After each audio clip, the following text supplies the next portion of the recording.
Welcome to the Girlfriend God podcast, a podcast in search of and in service to the divine feminine, bringing you an equal mix of academic research and emotional spiritual experience. If you're watching on YouTube, be sure to like and subscribe and leave a comment. If you enjoy this podcast, share it with your friends, rate and review it if you're listening on a streaming platform. Follow on social media on TikTok, Instagram, and Facebook. Now, let's get in the flow.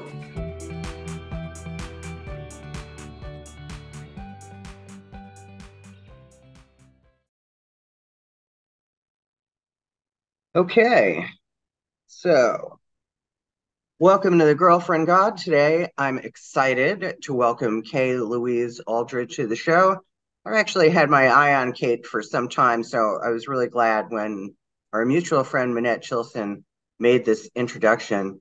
Kay is an educator, an author, and a mentor.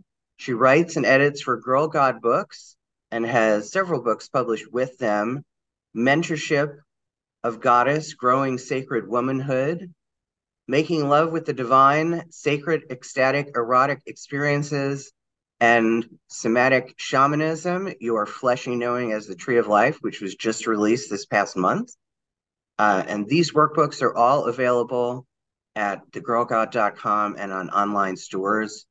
Kay has degrees in theology and postgraduate certification in education, plus pastoral leadership experience. As a lifelong learner and researcher, Kay has immersed herself in exploring and experiencing sacred and healing modalities and has expanded her skill set and is qualified as a Wellbeing Coach, a Yin Yoga Teacher, a Somatic Educator, a trainer and Advanced Practitioner in energy and Shamanic medicine, and she is a sacred feminine leader. And today, as a trauma-informed teacher and facilitator, Kay offers online and in-person courses, workshops, and resources. And all this information and more, plus links to where you can find Kay online and buy her books, are all in the show notes. Kay, welcome to the show. Thank you. Thank you for that thorough introduction.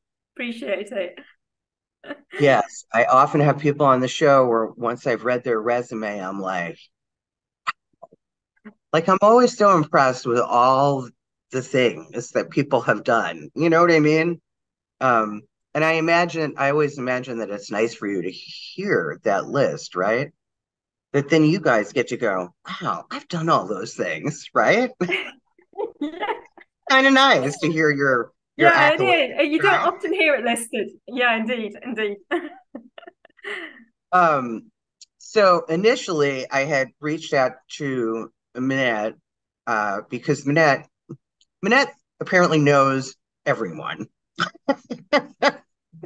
Because every time I'm like, I want to do an episode about so and so, she's like, I've got the person for you. So I said I wanted to do an episode about spiritual ecstasy, mostly because of experiences that I've had in my own spiritual practice. And the reason I said I had my eye on you is because of those experiences, and I wanted to do that. I had seen your book, Making Love with the Divine, and I was like, this is probably the person that I want to speak to. And I'd gone down some other roads, some other people made some other recommendations, and they kind of fell through. So I got redirected toward you after talking to Monette. So here you are. So I want to talk about all the things that you want to talk about, but let's start with this idea of spiritual ecstasy. And in your book, Making Love with the Divine, well, let's talk about that a little bit, just for the listeners who aren't familiar with that book. And you can kind of give us an overview of what that book's intention is for the practitioner that has no idea what making love with the divine means. Okay, so the title was deliberately chosen to be provocative. Making Love with the Divine immediately there's so many things I could tell you about this book. When I started speaking about making up the divine as a concept, and trying to get people's reactions, I was shocked at how this kind of pushed back the stone wall, that's too much. Oh, you've pushed it too far this time. Like literally people were pushing back, and these were friends that had been on the spiritual path for a long time, who I thought would be on board with even just having a discussion with me about it. So the provocation of the title outed to me the taboo of the subject. Right. That really made me kind of dig in deep to think, oh, I'm onto something here if I'm getting this reaction of people within spiritual circles, and theological. So the book is really an antidote, or a speaking back to the toxicity we have within spirituality and religion, that any form of ecstasy is not of the divine, not of God, goddess, spirit. Right. And that was kind of where it is speaking back. And of course, it is speak back to the narrative of the fall, and that, you know, we've fallen from Eden and bliss through eating the apple, or the temptation of the embodiment. It's actually the opposite. It's a reversal of the narrative that we've been taught within, particularly the Christian context. Does that answer it to begin with, Kelly? Yes. Like I said, I don't know who listens to this show or how familiar they are with these concepts or not, you know. So I do know that based on my analytics, the majority of like 80%, almost 90% of my listenership are women. I do know that.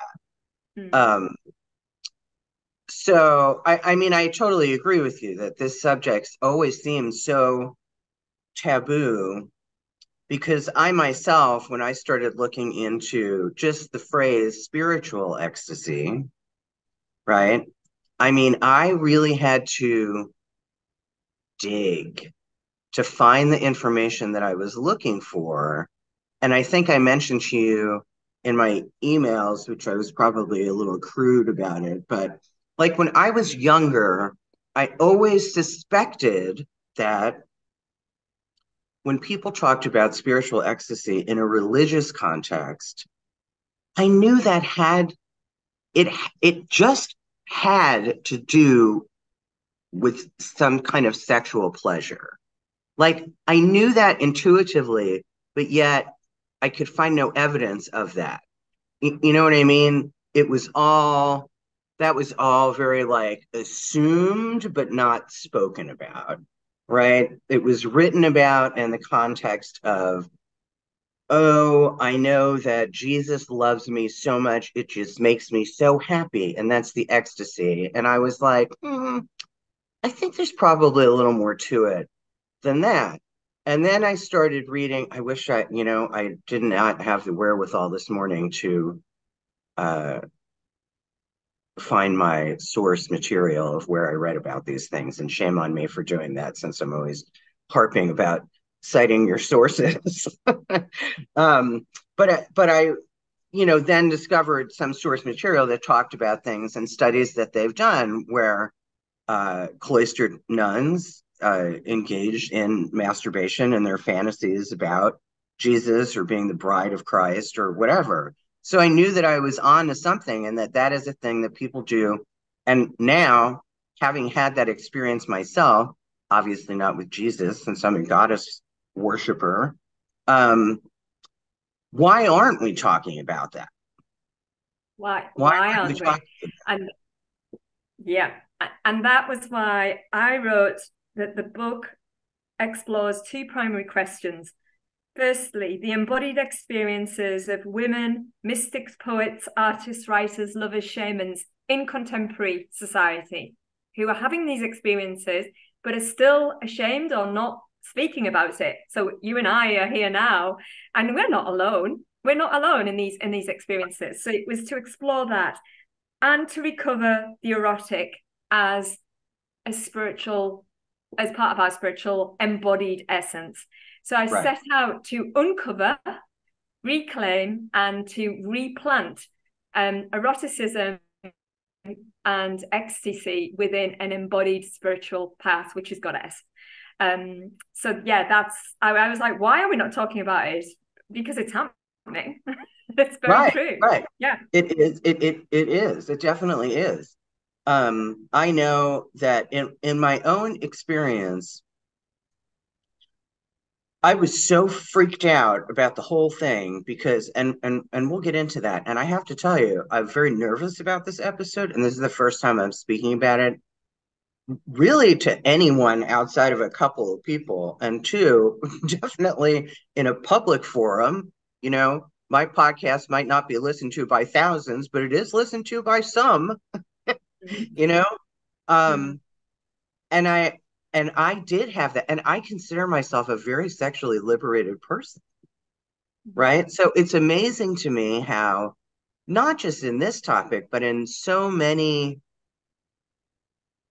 just old beliefs, how insidious they are, that even people like you and I, who have done a lot of this deep healing.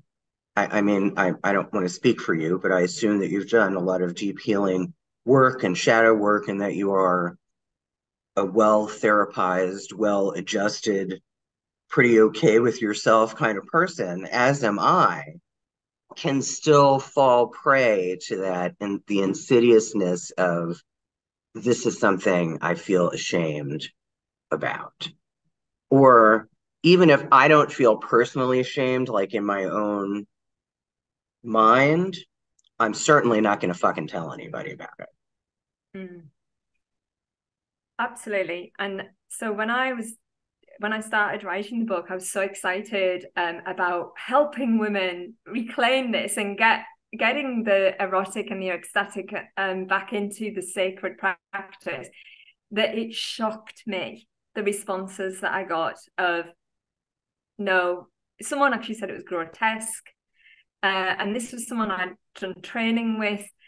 And so I was like, I've misjudged this. And then I tuned in and thought, no, I haven't misjudged it. We're still deeply entrenched in shame around our sexuality, and the divorce of sacredness and ecstasy and sexuality are it's still there, even though we think we were, kind of liberated. And it was amazing. And then digging around into the old literature, of course, there is deeply the mystics, Saint Teresa, Hildegard of Bingen, the nuns. They really were deeply engaged in their sexuality, in their spiritual practice, and in their communion with the divine through ecstatic experiences. Right. And the funny thing is, I just want to digress ever so slightly, is we're seeking ecstatic experiences through plant medicines and so on. And yet my book says we don't need to pay a penny for it. It's in our day-to-day experience, whether that be sexual or otherwise. And I do, sexuality is just one part of this book, but it is one strand. Right. There are many different kinds of ecstasy. Like when I am, the best example I have of that is like when I am really in the creative flow, like I'm sure that you can relate to this. When I am writing, when it just falls out of me onto the page, that is a kind of ecstasy for me. When I am moved by having a life for which I have so much gratitude, I weep with joy. That is a kind of ecstasy. Right. There are many different kinds of ecstasy. I acknowledge that yes, this is just one part, but yet again, this is the part that we don't want to talk about. This is the dirty little secret, right? But it's not. Absolutely. But it's not, or it shouldn't be. But yes, I too, I've been shocked by how resistant I have been to even share this with other people, because I'm afraid to be judged or misunderstood.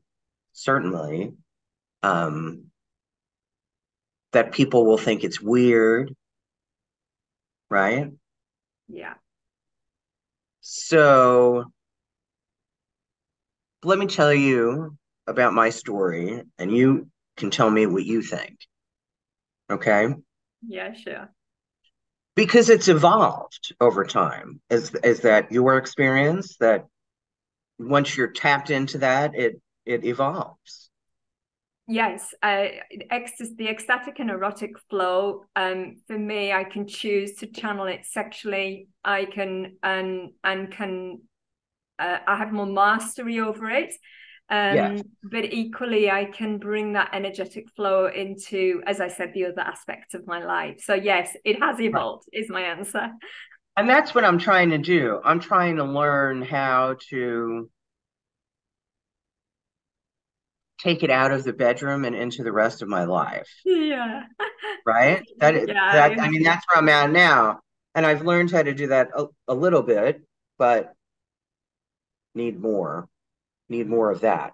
Otherwise, I wind up just staying at home, and then it's using it as an escape, which makes it then it feels like an abuse of sacredness, which I don't want to do, or a crutch, and then it's back to, like you were saying, then I'm not paying money for it, but I'm paying for it. I'm paying for Mm-hmm. it spiritually or with my time, or then I'm cutting myself off from the experience of, I don't know, like being with other people, you know?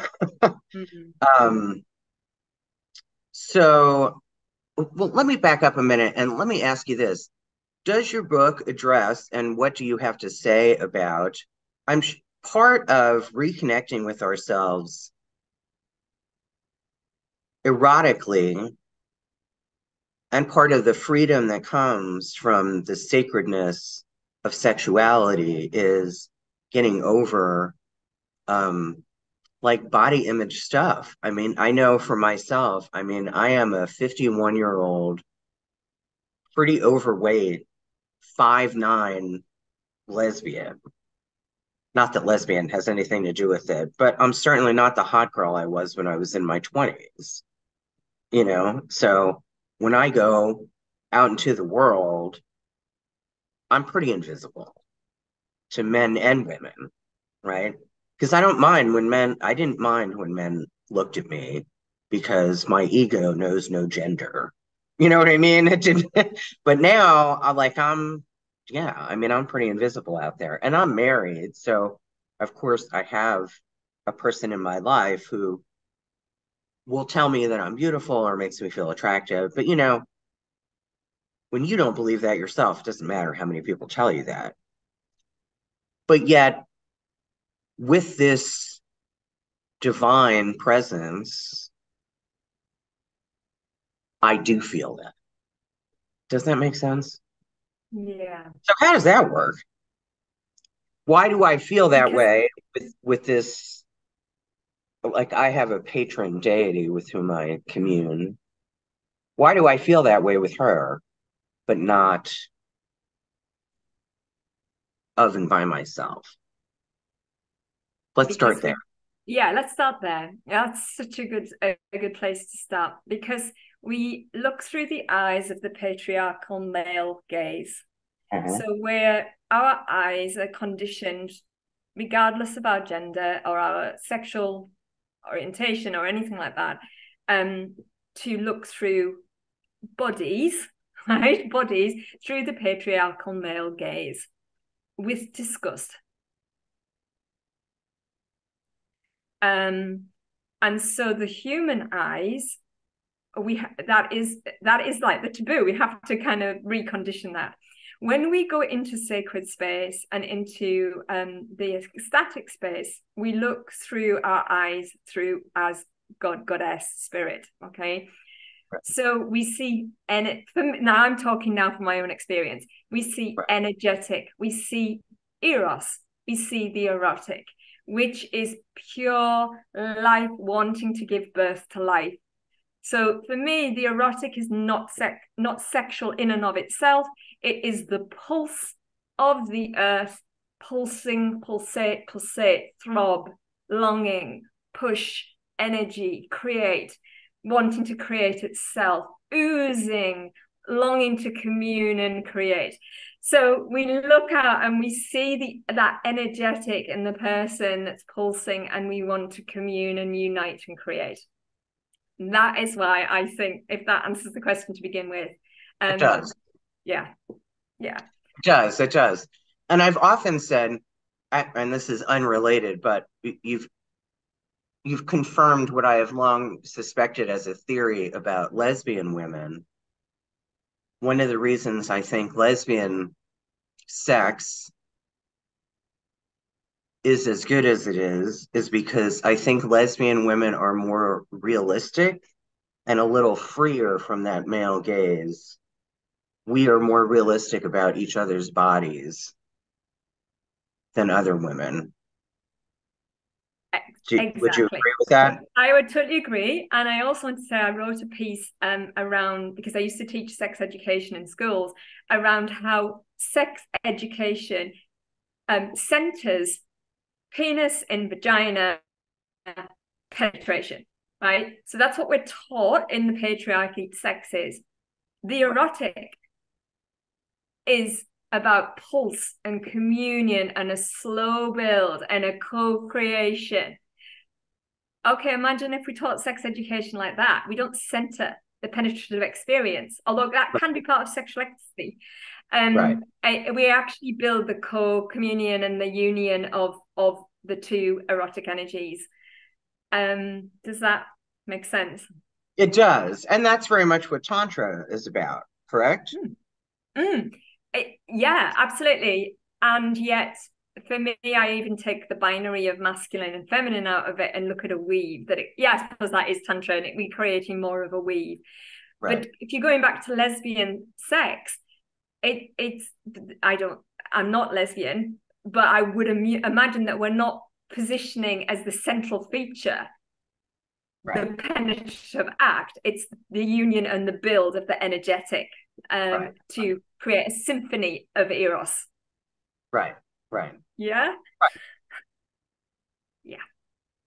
And can I just add? And so, Making Up with the Divine, the chapter in the book where I talk about making up with the divine singularly, sexually, through self-pleasure, and then in union with another. But either way, you are co-creating either with the other or on your own energies to birth something of great beauty, which could be the explosion of orgasm, but equally it can just be a building of an intention to manifest into form. Right. It's all very exciting. Yeah, I can see. I'm so happy to talk to somebody that understands these things, because I feel like I've understood these things intuitively, but not been able to really to speak to them the way that you can. Mm-hmm. So in my particular brand of spirituality, and I don't know how much of my show you've listened to or how familiar you are with me and my beliefs or not, but so I have in my goddess path, I have created this. I have this Holy Trinity, and the Holy Trinity for me, and this Church of the Goddess that I just started this nonprofit organization called the Church of the Goddess, and within the Church of the Goddess, we have this kind of loosely defined,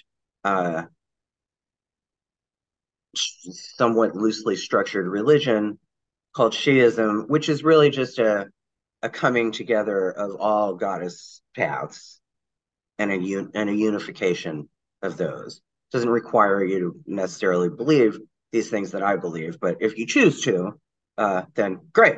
And if you don't, also great. But for me, so I have this Holy Trinity theory, and in the Holy Trinity, that Trinity is myself at the center of that Trinity, and the goddess, the goddess, right? The primordial, primeval, the OG goddess, if you will. But because she is all that is, right? And the creatrix of all that is and all that isn't and was here before everything. There's a part of her, there's so much of her that can't be known, right? So much of her is beyond my human intellectual understanding. Um, so the third part of my trinity is the patron deity that the patron goddess that I have, who for me is Ellen of the Ways, which that's a whole other episode about Ellen of the Ways, because technically Ellen isn't a goddess. She's more a collection of Ellen of the Ways, which you may or may not know is just the name that Caroline Wise gave to this collection. Okay, you're all familiar with all of that. So, but she has become my patron deity, and there is this version of Ellen that I have made my own. And so that is the part of the goddess that I commune with, that I have relationship with, that I talk to, that I bounce ideas off of, that I chat with like a best friend, you know, who I can have conscious contact with. So I've talked about this before on the show. Part of the reason that I named the podcast The Girlfriend God is because the patron deity can be all of those things, right? She can be the girlfriend, like, hey, girlfriend, you know what I mean? The one that I'm chatting with and hanging out with, but she can also be the girlfriend, as in, she's my girlfriend. Like, you know, she's the person that I want to be with. She's my partner. She's my soulmate. She's my lover. So that's how I developed this erotic, spiritual, sacred sexuality part of my spiritual life. But what happened was that sort of took on a life of its own, and I started to experience this ecstasy that I started to call ecstasy. And then I started researching spiritual ecstasy. And then I became more and more convinced that that's what I was experiencing. And I am here to tell you, Kay, that now I experience something that is indescribable to anyone unless you've experienced it. Then you know how it feels. So much so to the point that now, I mean, it isn't even self pleasure. I don't have to do anything. I'm talking about no hands, no toys, no Yeah. nothing, Yeah. which really freaked me out at first because I've never experienced anything like it. And just as you were describing, it, I mean, it is orgasmic, but it's more than that.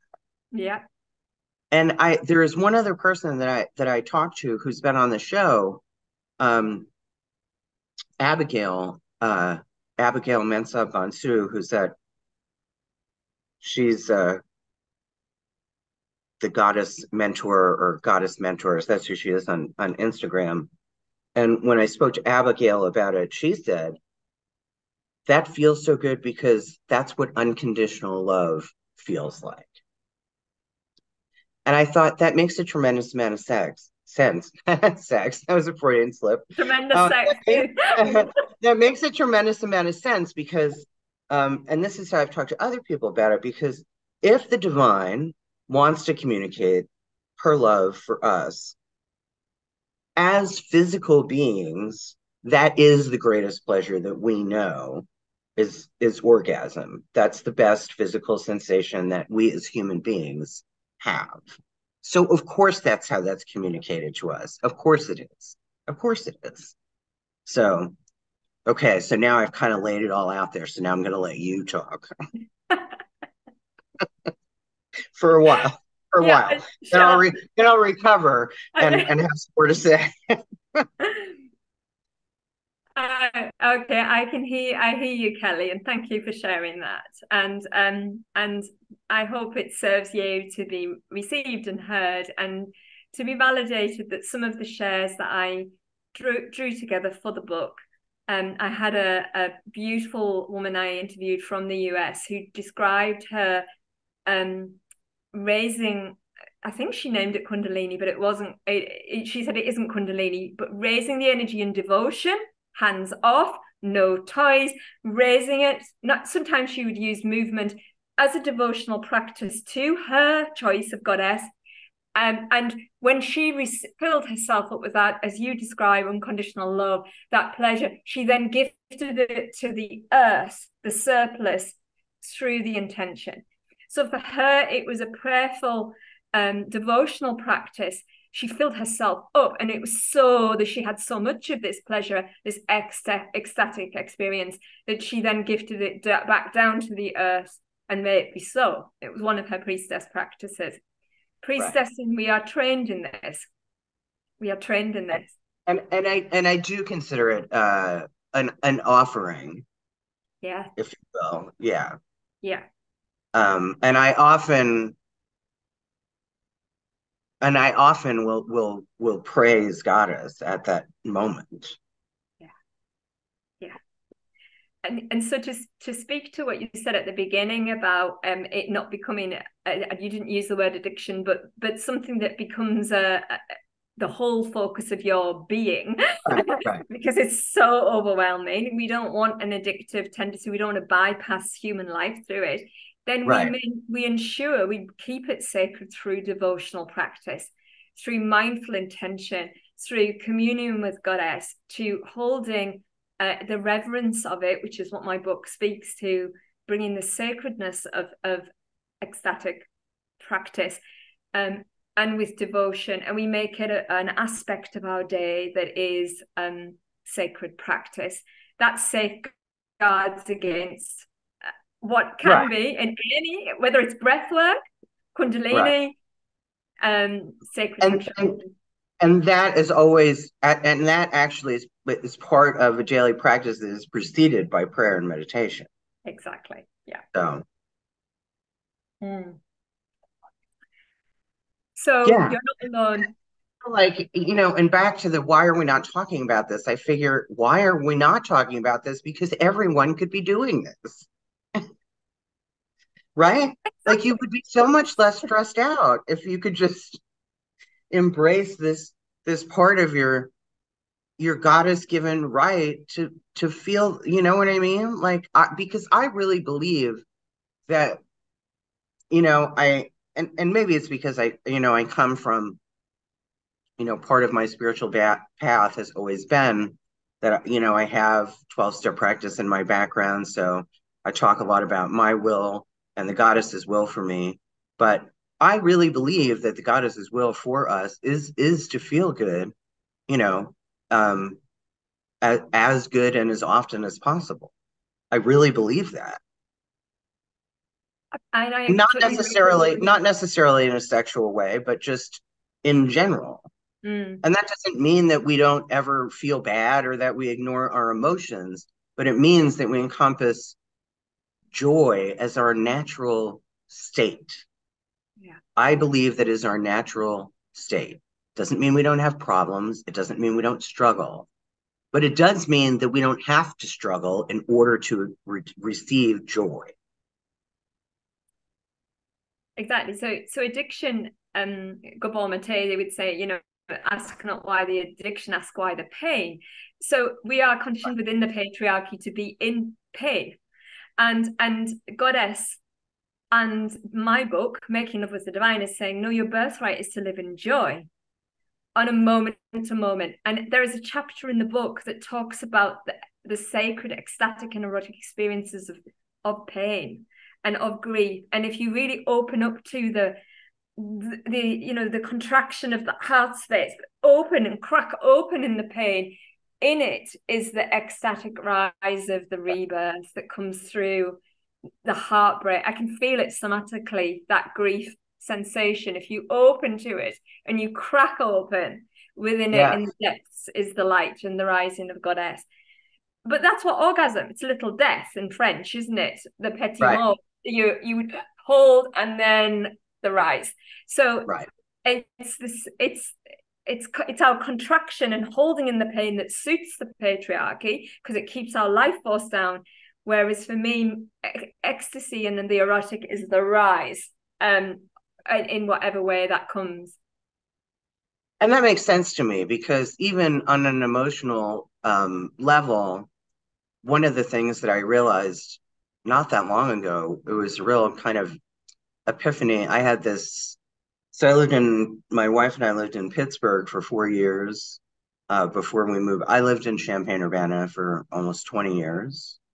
And then I went back to school and got a master's degree, took a job after that, moved to Pittsburgh for said job. Then that didn't work out, moved back to Champaign in 2021. I had this devastating emotional thing happen while we were out in Pittsburgh, and my heart was broken. Came back here, and starting in Pittsburgh and up until now, I've been developing this relationship with Ellen and really solidifying my relationship with Goddess overall, and really kind of standing firm in these beliefs that I have, and being a monotheist and all of that. So I realized that the thing that happened to me, the emotional thing that I went through in Pittsburgh with a friend, that really hurt me, left a gap deep and wide enough for this relationship with Ellen to come in and fill it up. So I understand what you're saying. Like, through pain comes something so much wider and greater and bigger. Bigger. Yes. Okay. So clearly, Kay, I have to buy the book. And I'm sorry that I didn't prior to recording this episode, but I will now. Next check, I will get the book, because clearly it was something. I mean, I found my way here anyway. Sometimes I just had to do things in reverse. That's all. But gratefully, I had enough. I had enough of my own momentum to go on to get here anyway. So let's talk more about how do you continue to develop that and bring it into, because and I find this is true in a lot of aspects in my spiritual life, to, like, even my prayer and meditation. I lived alone for a long time, not a really long time, but for like 6 years I lived alone. So even my partner and I have been together for 14 years now, but still, prayer and meditation, I prefer to do it alone.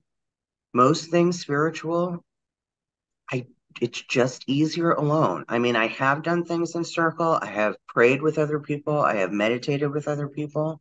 But for whatever reason, it's just so much easier, and it just feels right, more right. I know that's not proper English, but it just feels better to do it alone. So I have a hard time integrating my spiritual fullness, or my spiritual ecstasy, or my spiritual peace.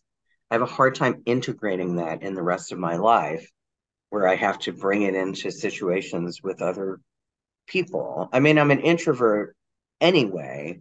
So, but if part of my spiritual path is to be of service to other people, and I believe it is, so how do I work on that? Yeah, that's really good. Or people like me, because I know there's other people like me. Yeah. So that is basically my longing and path, is that there is no separation between sacred and mundane, and that we refuse everything back to stop Right. the spiritual bypassing, and also the emptiness we get that when we do the ecstatic practices and come back into the day-to-day. And within that, it is making, well, we need to re-educate young people and in schools around the sacredness of reciprocity, of human to human, and also human to earth. So we need to go back and we kind of reconnect education and the sacred. But for now, I really do recommend my book, because it's a 12-month exploration of making love with the divine through your nervous system, and looking at trauma-informed ways of relating, words, sound, movement, nature, creativity, touch, things like if we have animals, we can reconfigure the animal into a sacred relationship and start to make touch more safe that way, or relating with nature and speaking with nature. And then there is a chapter on sexual intimacy with a partner, and how, which needs work, I'll be honest. Which, pardon? What did you say? Which could use some work, I'll be honest. For me, because I have trouble pulling that I don't know, pulling that into my sexual relationship with my partner. I would I would like it to be a threesome. So it talks about in the book I talk about how you see we have a barrier, I think, between because in order to bring ecstatic sacredness into relating with partners, there needs to be intimacy and vulnerability. Right. And so it makes us even more human in our sacred practice, and in having a communication, because there has to be consent on both sides that we're going to bring intention into our relating for the highest good, for sacredness, which require, because I say do not do anything without consent. This book is trauma informed, so it's all about we have to bring intimacy into it. Yes, and I talk to my partner about all of these things. Like, she's aware of my relationship with Ellen. She doesn't really understand it necessarily, but she knows about. I mean, it's not a secret. And we are working on our communication skills. We went through a bit of a rough patch this year, but so we do have intimacy in our relationship, but it does feel separate. It feels like I have my sacred sexuality, and then I have my my sex life with my wife, and I would like to try and kind of fuse those two things together. But before I interrupted you and had you reconnect, we were talking about fusing the two things together. And yes, I'm going to buy the book. And then I don't know what else we were saying. I think it really comes down to, for me, making love with divine is how I live my life now.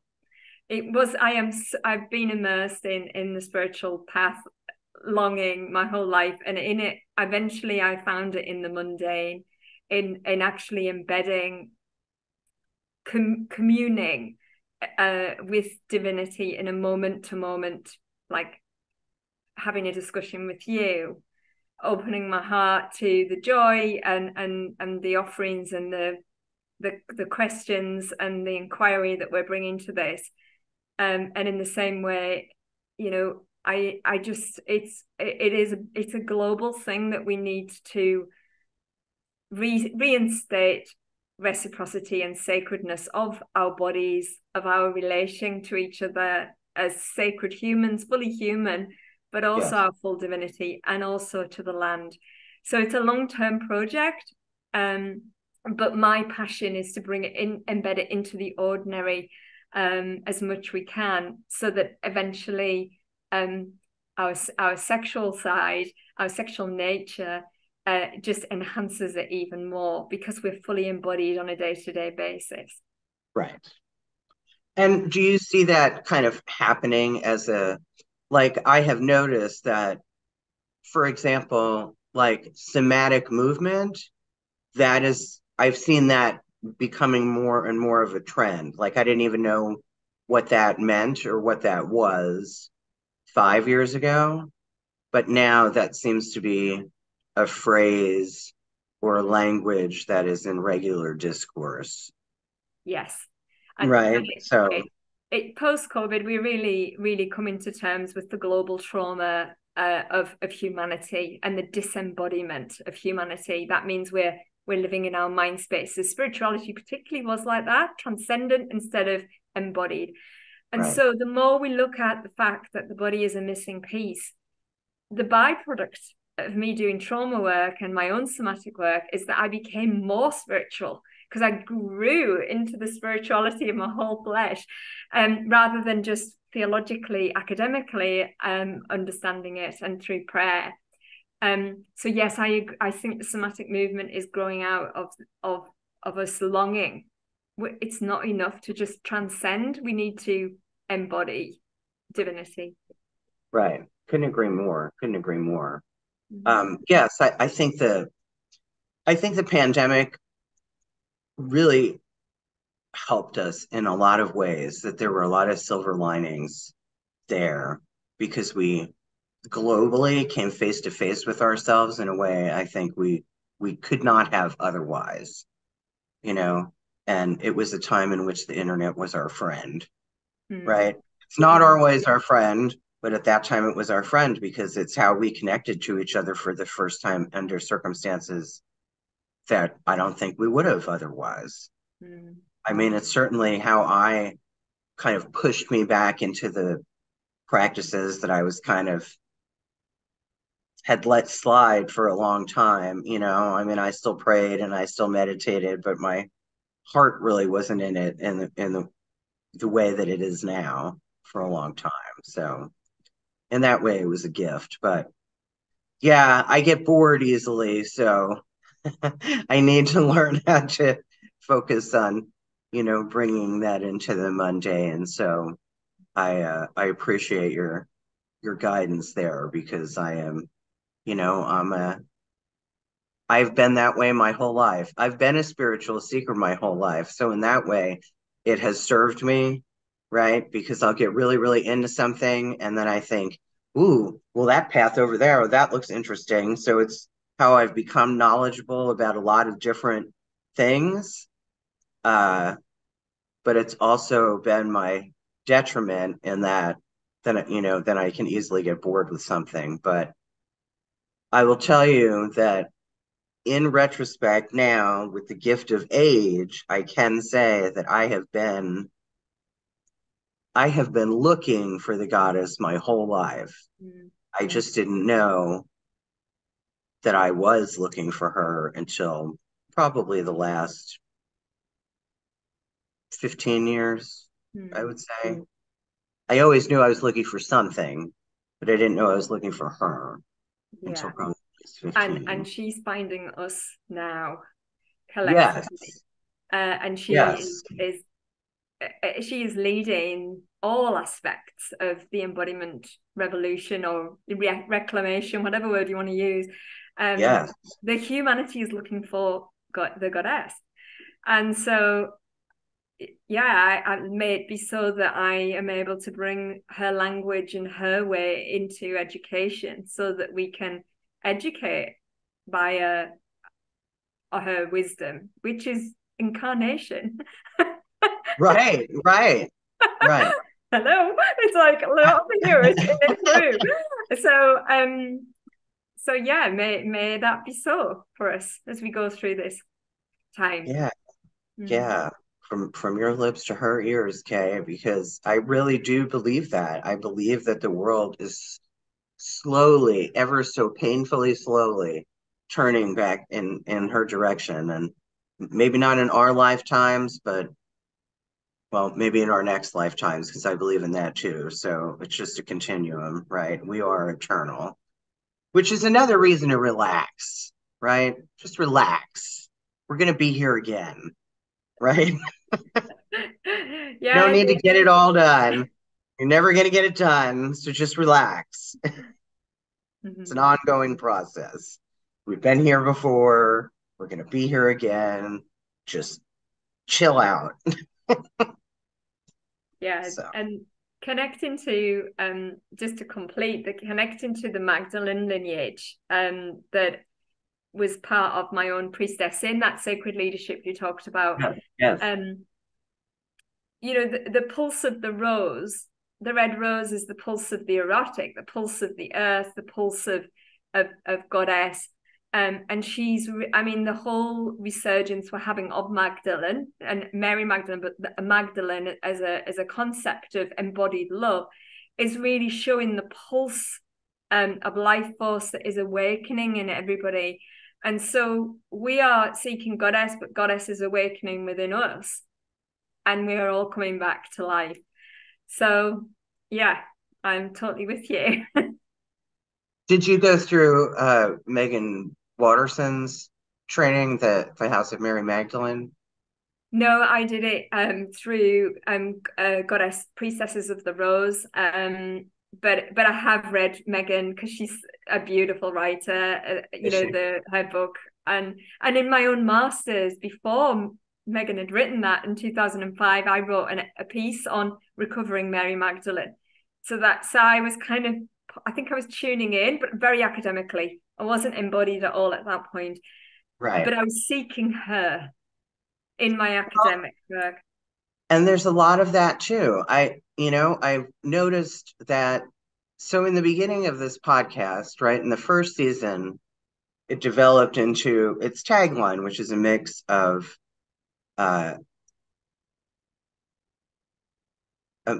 academic research and the emotional spiritual experience, and becoming a meshing of those two things.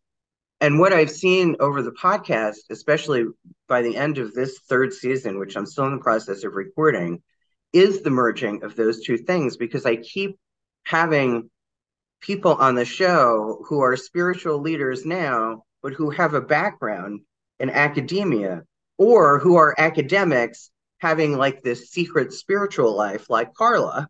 So, like my friend Dr. Ionescu. So it's just like it's all right on point. You know what I mean? And I keep saying my favorite thing to say, my favorite expression is everything is in divine order, because it really is. It truly is.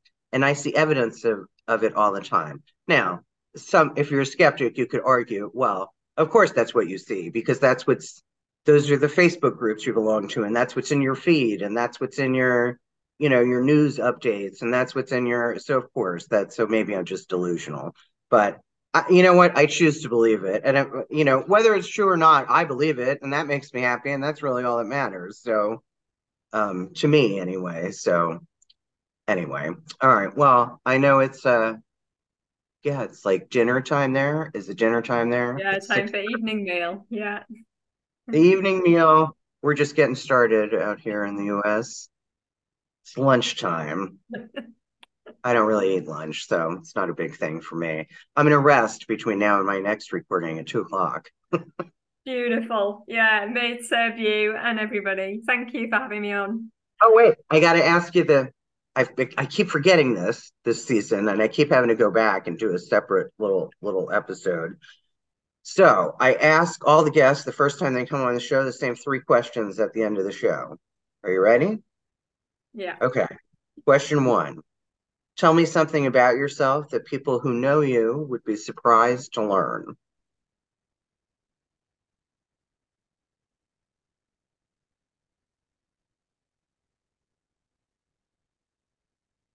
Well, that's hard because I'm really open book. Okay. I mean, they don't have to be people that know you well, just something people would be surprised to learn, some quirky thing. Quirky thing. Okay.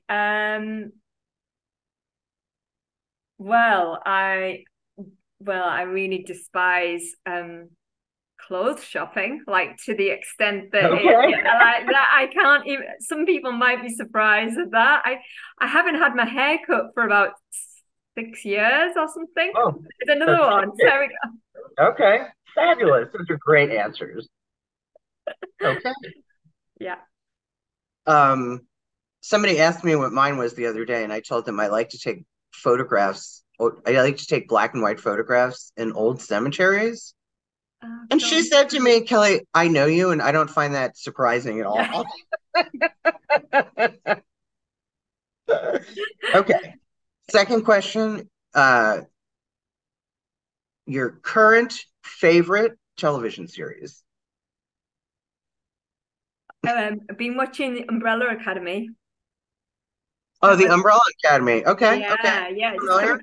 Yeah, All look, right. I really enjoyed that. Yeah. Okay. And if your life were a movie, on the soundtrack of the movie, what would be the theme song?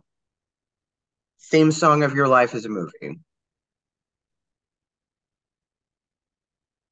Ain't no stopping us now. We're on we're on the move. That came like that. That is a fabulous answer. I'll be adding it too. So I have a public playlist on iTunes and Spotify with all the guests' answers. I can send you the link. Season 1 and 2, everybody's answers are up there now, and I'll add all the answers from season 3. Okay. Well, I'm going to end the call, and you know how Zoom is. The screen's just going to go blank. I'm very abrupt about that. But thank you so much for coming on the show. I will be in touch. Maybe I'll see you in some other function between now and then. But until then, Kay, thank you again. It's really helped me to talk to you today. And I knew that it would. Yeah, enjoy your dinner. And until I see you again, may the peace and the love of the goddess be with you. And also with you, and thank you so much. Take care. Thanks for watching The Girlfriend God on YouTube. If you enjoy this podcast, the best way you can support it is to like it, follow it, leave comments on the page, rate it, review it, share it with your friends. But most of all, subscribe to this channel. And if you want more of The Girlfriend God, you can find The Girlfriend God on social media, on Facebook, Instagram, and TikTok. Thanks again for watching.